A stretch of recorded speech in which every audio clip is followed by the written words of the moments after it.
Hi, எல்லோரும் வந்து பொங்கலை நல்லபடியாக என்ஜாய் பண்ணியிருப்பீங்கன்னு நினைக்கிறேன்.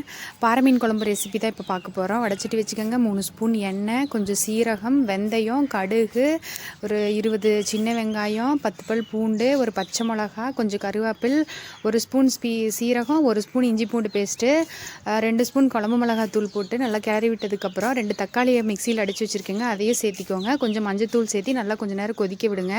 ஒரு எலுமிச்சம்பழம் சைஸ் புளி எடுத்து கரைச்சி வச்சுருக்கேன், அதையும் இதோட சேர்த்து நல்லாவே கொஞ்சம் நேரம் கொதிக்க விட்டு வந்து குழம்புக்கு தேவையான அளவு தண்ணியும் சேர்த்திக்கங்க. மீன் குழம்பு மசாலா வந்து ஒரு 2 ஸ்பூன் அளவுக்கு சேர்த்திருக்கேன். கொஞ்சம் நேரம் கொதிக்க விட்டதுக்கப்புறம் நம்ம க்ளீன் பண்ணி வச்சுருக்கிற மீனையும் இது கூட சேர்த்து மூடி போட்டு 5 நிமிஷம் மட்டும் கொதிக்க வச்சோம்னா போதும்.